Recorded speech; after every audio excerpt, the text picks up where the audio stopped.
The shortest answer is my father was a real estate lawyer for 40 years, and made it seem very attractive because when I was a young man, my father used to take me to lunches with his clients when I was 8, 9 years old in the late 70s in Manhattan, and it just looked like the coolest thing in the world.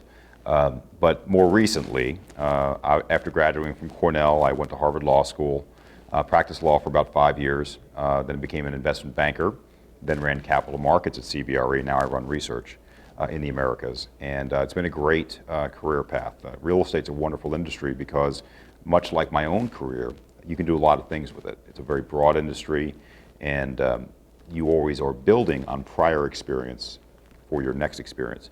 I would say some of the defining characteristics of why real estate, how I got to where I am today, in addition to one step building on the other, it came down to when I was here at Cornell, and I know this sounds like a hometown comment, but there's some blood, sweat, and tears in the ILR library over there that have my name on it. I worked really hard when I was here, and there's no substitute for that. But it's not just hard work. I think the social skills, the social side of it has to be balanced. I think that the people that are most successful in our business are not just hardworking, they also have the ability to communicate with others in a way that they find to be good. We look at real estate from a variety of angles. The angles that we look at are local, national, and occasionally global, to try to come up with unique insights that can help our clients make decisions. We're not academic per se, but we have a very deep academic grounding, but our goal is to make our research actionable, make decisions. And that comes down to two things. It's not only having great ideas, it's communicating them with our audience in the way they want it to be communicated with. So very often we'll write a longer white paper on things like co-working space. We just came out with a series on that. We're coming out with a piece shortly on ports, but sometimes we'll just do a Twitter feed, or we'll do a blog, or we'll do public speaking to be able to communicate with our clients the message in the manner that they want to be spoken with. But here's the key point.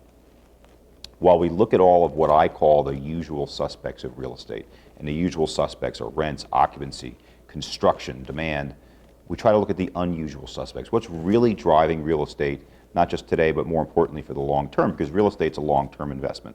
So over the long term, we're tracking things like talent. Where do young, highly educated professionals want to live? Because that's a terrific indicator of where you're going to have real estate value down the road. Another thing we look at is who has the best infrastructure. This is not just transportation infrastructure, it's cyber infrastructure, it's good schools.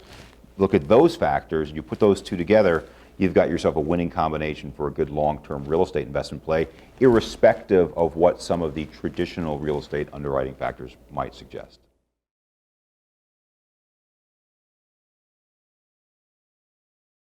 Well, I'm going to answer that on both ends of the spectrum.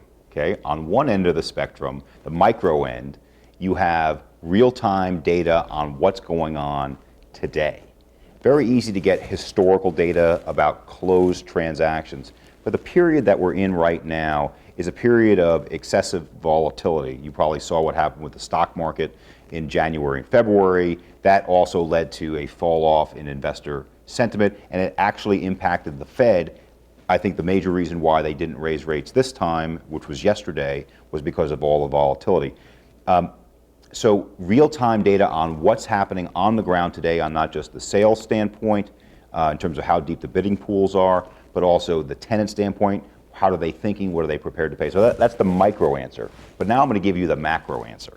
Okay, the macro answer is where we're going to be going, and there's something out there known as big data or artificial intelligence. And that's where we're going in terms of being able to understand what people are thinking using inputs of data that have nothing to do with real estate. What really drives tenant demand? So I think that's a future phenomenon that we're going to see more and more of in real estate. But the one thing you'll never get, even with artificial intelligence, by the way, as a side note, there's two types of people out there from the Silicon Valley crowd. They will call them techno-optimists, who think that big data is going to change the world, and then there are techno-pessimists who say, well, maybe it's not all that it's cracked up to be. I'm somewhere in the middle, but I would say that the ability to do a transaction comes down to so many factors beyond just the facts that real estate will always be a wonderful career for any professional, hopefully older professionals like myself. And so I'm not afraid of big data. I think big data is going to help us, but it will never replace what is necessary to get transactions done.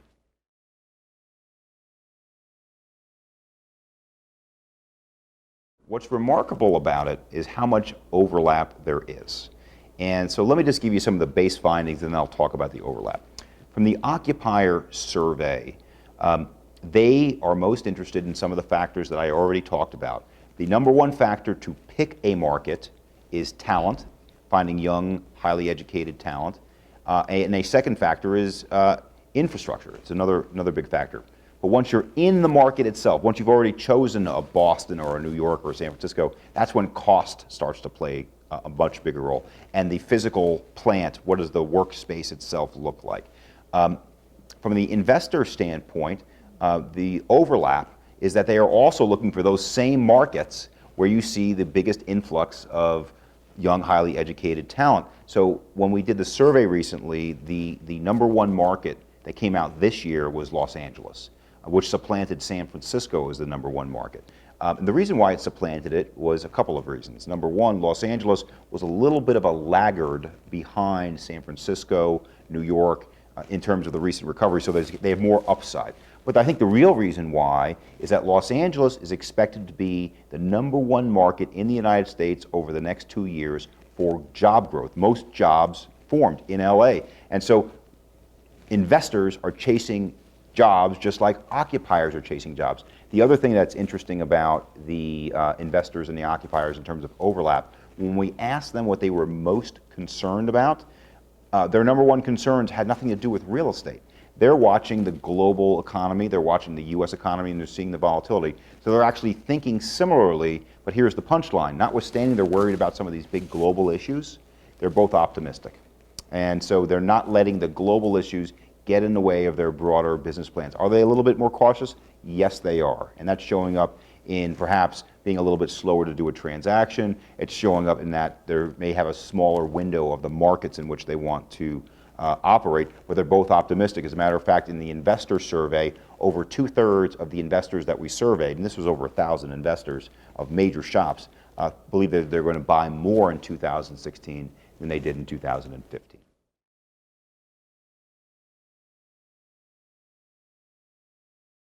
From a commercial real estate perspective, to try to narrow it to that, we think self-driving cars are a big deal. And the big deal is going to show up in a couple of different places. It's going to show up in the office sector, where self-driving cars aren't just self-driving, they're also self-parking. And what that means is that particularly for suburban buildings and even for urban buildings that have inadequate parking ratios, in terms of the number of parking spots per employee, that may no longer be an issue if people don't have to park there, if their cars can drive them away.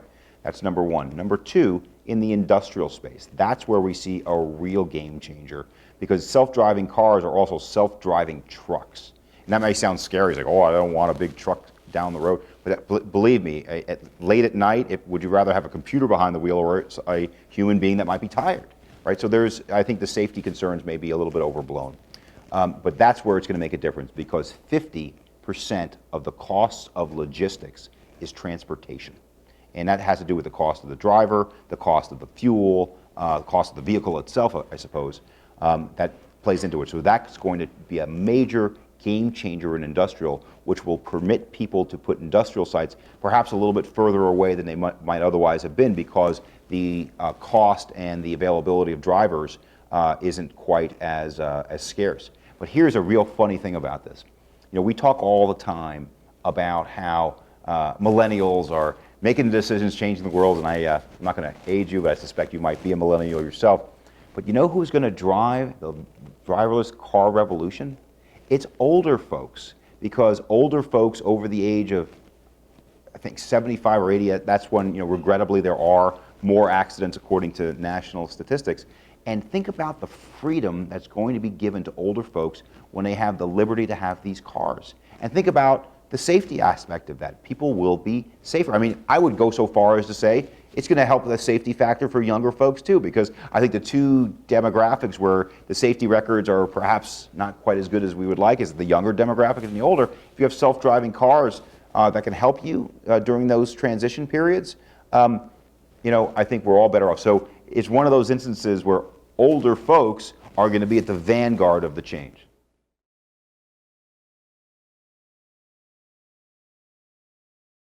Well, I've had a very diverse, and I've been very lucky in my career. Everybody gets a few breaks along the way, and I'm no different. But what I've always tried to focus on is every career step that I've made, I wanted to have more options rather than less after I made that choice. If I made a choice from being a lawyer, I felt I'd have more options rather than less. But there was a key to that, was that I only practiced for 5 years. If I practiced much longer, it actually becomes much harder to leave the practice. So number one, more options. Number two, focus on the basics, which I talked about at the beginning of this interview about working extremely hard, but don't sacrifice the relationship building that will build you for the long term. But here is the key, and this is going to be like the follow your star element of this speech, but I mean this for real. Where I've been really lucky, and this is, I would say, in the current position I have, as much as any as I had, I really love what I do. And I'm not saying that as anything but that's what it takes. I come to work charged up every day, and I love doing this stuff. And everybody that works on my team that has that same attitude, and by the way, you don't have to have an advanced degree. You could be at any level of a company. If you love what you do and you do the basics well, but you're enthusiastic, that's going to get you to the next level. It's going to get you noticed, make you successful.